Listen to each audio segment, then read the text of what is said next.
Bone forest. The first thing we noticed was the silence. Not the usual quiet you expect when you're out in the woods, no birdsong, no rustling leaves, not even the distant hum of insects. Just this heavy, oppressive silence that clung to everything, like the forest itself was holding its breath. It didn't help that the trees looked the way they did, their trunks a pale, bone-like white, with jagged ridges and knots that almost resembled joints. It wasn't natural, that much was obvious.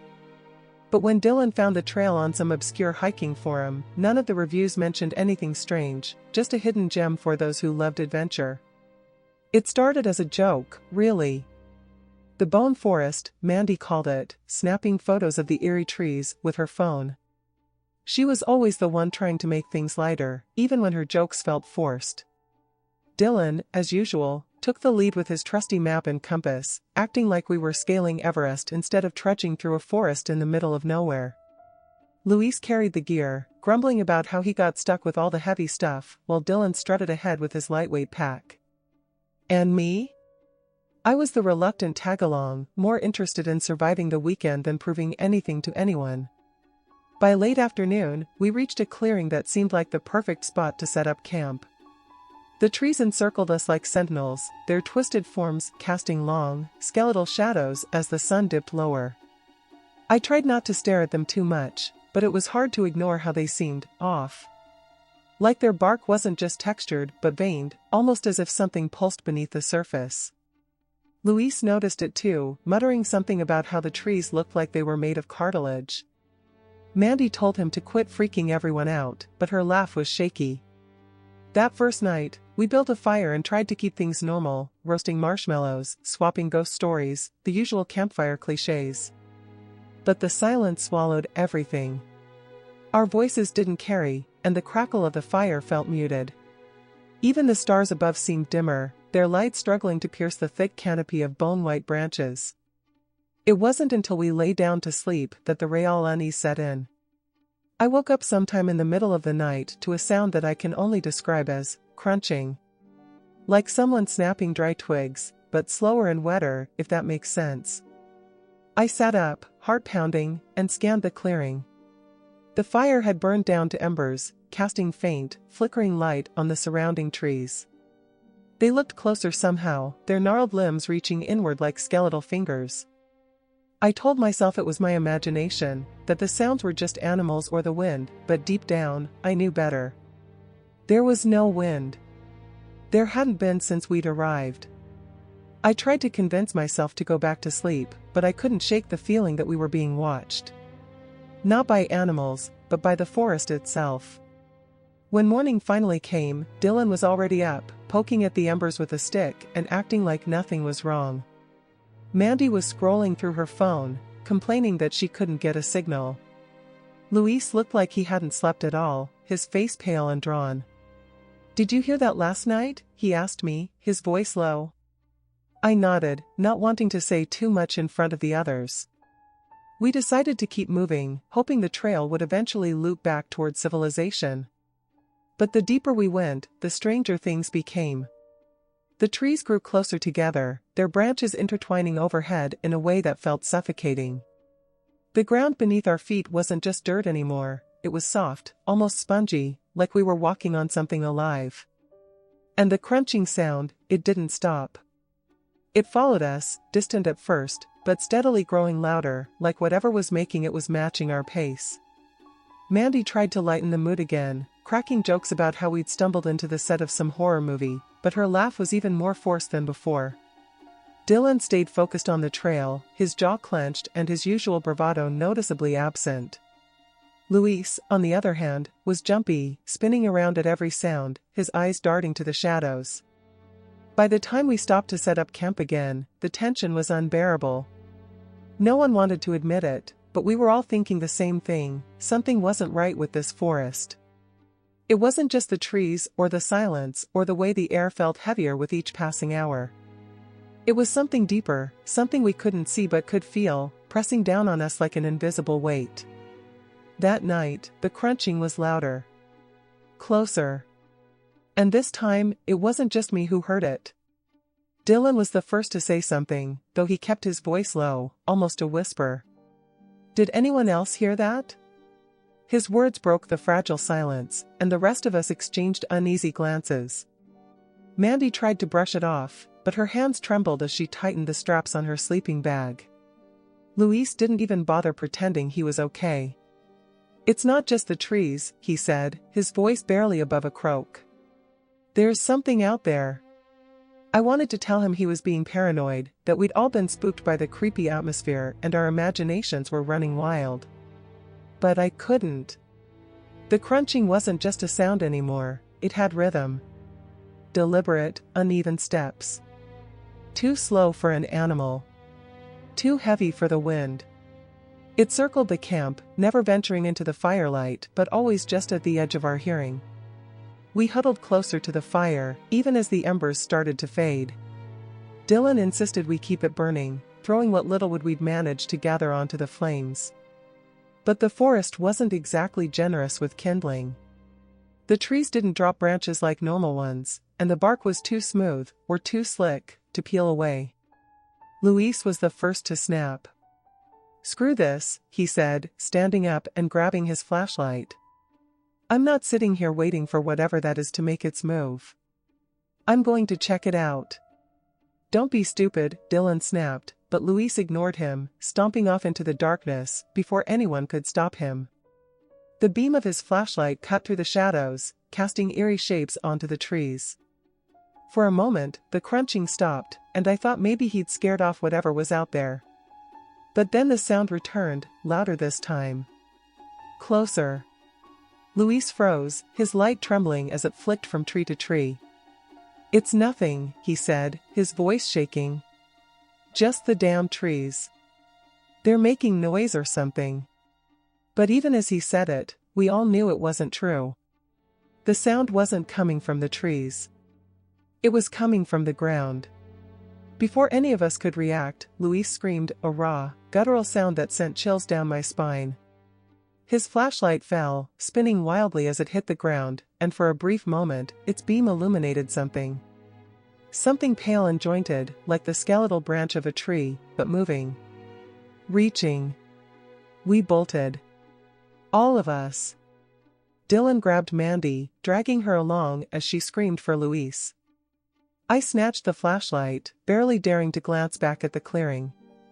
I caught a glimpse of Luis, just a blur of motion, his body jerking as something pulled him into the shadows. And then he was gone. We ran blindly through the forest, the crunching sound chasing us, growing louder with every step. The flashlight's beam bounced wildly, casting grotesque shadows on the pale trunks that loomed all around us. I couldn't tell if we were going deeper into the forest or if it was leading us somewhere, drawing us in like flies into a web. Eventually, we stumbled into another clearing, gasping for breath. Dylan was the first to speak, his voice raw and panicked. "We have to go back. We can't just leave him." But none of us moved. The forest felt alive, watching, waiting.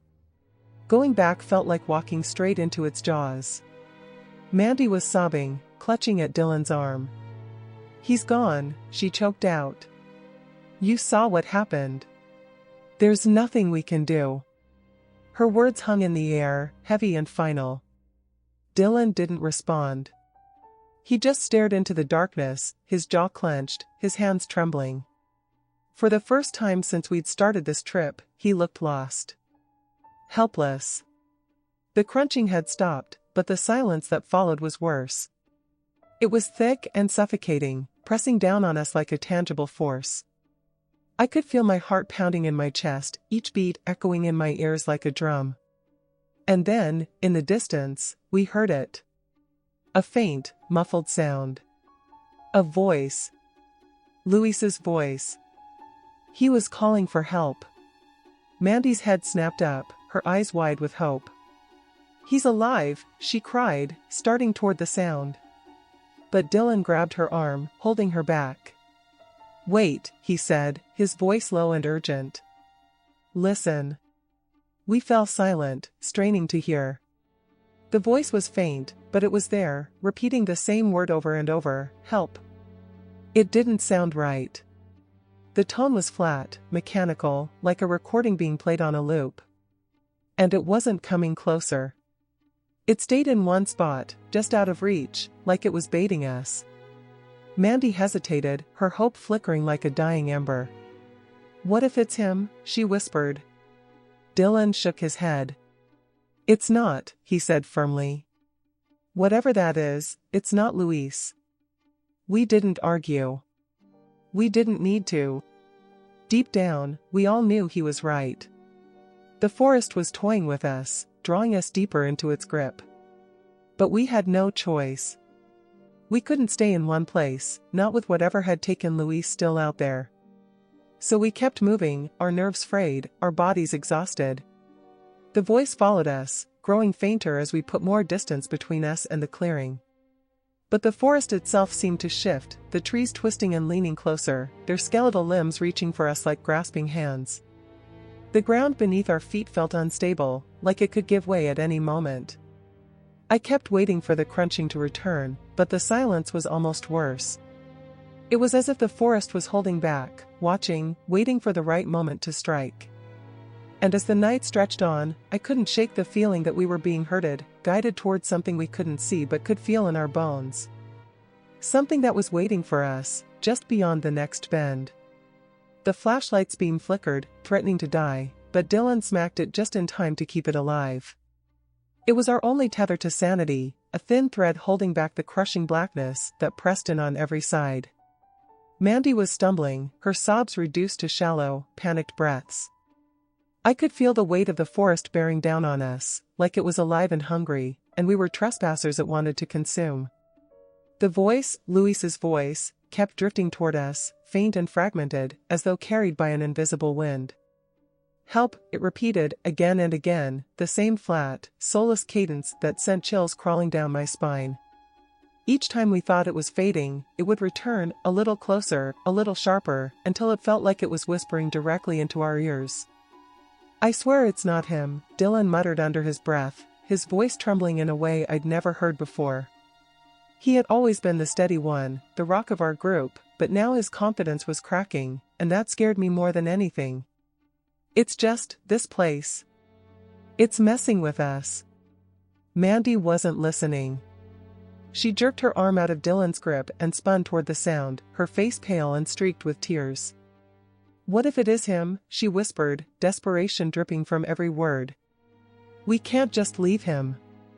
We can't." "Mandy, stop!"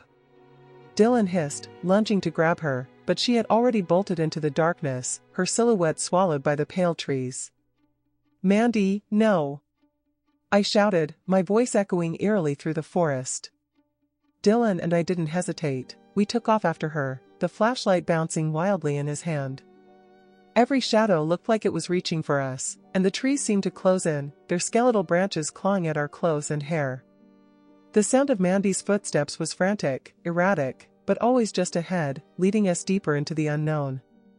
Then she screamed. It was a sound that cut through the air like a knife, raw and primal, filled with a terror that made my blood run cold. Dylan surged forward, his grip on the flashlight tightening until his knuckles turned white. The beam finally found her, and for a moment, I wished it hadn't. Mandy was standing in a clearing, her body rigid, her eyes wide with horror. She was staring at something I couldn't make sense of at first. The ground in front of her was covered in what looked like roots, but they were pale and segmented, curling and twisting like tendons pulled from a living body. And in the center of it all was a figure. It was Luis. Or at least, it looked like him. He was standing perfectly still, his head tilted at an unnatural angle, his eyes blank and glassy. His skin was deathly pale, almost blending into the color of the trees around him. And his mouth was moving. "Help," he said, the word empty and mechanical, like a puppet being forced to speak. "Help. Help." Mandy took a step forward, her trembling hand reaching out toward him. "Luis," she whispered, her voice cracking. "Is it really you?" Dylan grabbed her arm, pulling her back with more force than I thought he was capable of. "Don't," he growled, his voice low and urgent. "That's not him, Mandy." Look at him. Look. She fought against him, but then her gaze shifted, and she saw what we all saw. Luis's feet weren't touching the ground. The pale, twisted roots beneath him were wrapped around his ankles, his legs, his torso, holding him upright like a marionette. They pulsed faintly, as though something was flowing through them, and with each pulse, his mouth moved again. Help. It was the same word, but now it sounded warped, distorted, like a recording being played backward. Dylan yanked Mandy away, and we stumbled back into the forest, leaving the clearing, and whatever was left of Luis, behind. The flashlight flickered again, and for a moment, I thought we were doomed, but then it steadied, casting just enough light to guide us through the twisting maze of trees. The forest seemed alive now, shifting and groaning around us. The crunching sound returned, louder and more insistent, as though the trees themselves were moving, their roots and branches grinding together like bone on bone. The air was thick with the smell of decay, and every breath felt like inhaling ash. We didn't stop running until we couldn't hear the crunching anymore. When we finally collapsed to the ground, gasping for air, the silence returned, oppressive and suffocating. Mandy was shaking uncontrollably, her hands clutching at the damp earth as though it might anchor her to reality. Dylan sat beside her, his head in his hands, his shoulders heaving with silent sobs. I wanted to say something, anything, but my throat was dry, and my mind was spinning.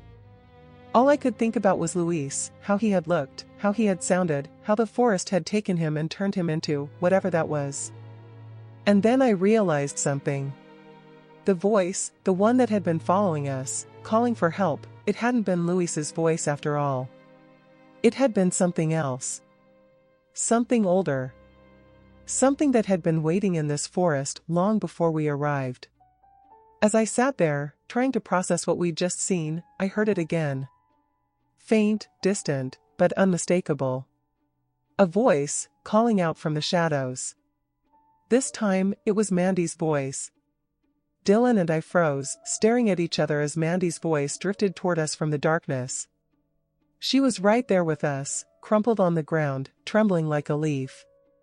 And yet, there it was. The same flat, empty tone we'd heard before. Help, it called. Please, help me. Mandy gasped, her hands flying to her mouth. No, she whimpered. That's not me. That's not me. The voice repeated itself, closer this time, and something in it had changed, an edge of malice, like it was mocking us. I could feel my heartbeat pounding in my ears as Dylan shot to his feet, yanking me up with him. We have to keep moving, he said, his voice low and strained. If we stay here, whatever it is, it'll take us too. Mandy shook her head violently. I can't, she sobbed. I can't go back out there. It's everywhere. Mandy, listen to me. Dylan grabbed her by the shoulders, forcing her to look at him. His flashlight beam flickered again, casting strange, jagged shadows across his face. You have to keep going. Do you understand me? If you stay here, it'll come for you. And you saw what it did to Luis. The mention of Luis seemed to snap her out of her panic. Her breathing steadied, just barely, and she nodded, though her eyes were still wild with fear. Without another word, Dylan turned and started walking, his flashlight cutting through the dense, suffocating darkness. I followed close behind, dragging Mandy with me, her hand cold and clammy in mine. The forest seemed to stretch on forever, the pale, bone-like trees looming over us like silent sentinels. The ground beneath our feet felt alive, shifting and writhing as if something just beneath the surface was waiting to break through. Every step was torture, every sound a potential threat. The crunching, the whispering, the distant echoes of our own voices, there was no escaping it. The forest was alive, and it wanted us to know we were trespassing. After what felt like hours, we stumbled into another clearing. This one was different from the last. The trees here were smaller, more tightly packed, their branches twisted together like gnarled hands. In the center of the clearing stood a massive tree, its trunk so white it seemed to glow in the dim light. Its bark was smooth and seamless, like polished bone, and its roots spread out in every direction, tangled and pulsing. Dylan shone the flashlight on the tree, and we saw them. Faces. Hundreds of faces, etched into the bark, their features frozen in expressions of terror and agony. Some were so detailed it was as if they'd been carved by a master sculptor, while others were warped and distorted, their mouths stretched open in silent screams. "What the hell is this place?" Dylan whispered, his voice barely audible. I didn't answer. I couldn't. My eyes were locked on one of the faces, a face I knew all too well. Luis. His mouth was open, his eyes wide with fear, and for a moment, I thought I saw his lips move. "Help," he whispered, so faint I thought I might have imagined it. Mandy let out a strangled cry, stumbling backward, but the roots seemed to move beneath her feet, tangling around her ankles and pulling her down. Dylan lunged for her, grabbing her arms and yanking her free, but the roots didn't stop. They writhed and twisted, reaching for all of us, like skeletal fingers clawing at the earth. "We need to go," I shouted, my voice breaking with panic. "Now." But before we could move, the ground beneath us began to shake. The massive tree groaned, its branches creaking like ancient bones, and the faces on its trunk seemed to shift, their mouths opening and closing in unison. A low, guttural sound filled the air, a deep, resonant hum that vibrated in my chest. The flashlight flickered one last time before dying completely, plunging us into darkness. Mandy screamed, and I felt her hand slip out of mine as the roots closed in around us. Dylan was shouting something, but his words were drowned out by the deafening hum, which was growing louder and louder until it was all I could hear. And then, just as suddenly as it started, it stopped. The hum, the shaking, the movement, all of it ceased, leaving us in an eerie, suffocating silence. I opened my eyes, though I wasn't sure when I'd closed them. The clearing was gone. The tree was gone. Dylan and Mandy were gone. I was standing alone in the middle of the forest, the pale, bone-like trees stretching endlessly in every direction. For a moment, I thought I was dead. But then I heard it. A voice, faint and distant, calling out from the darkness. "Help," it said. "Please, help me." It was my own voice.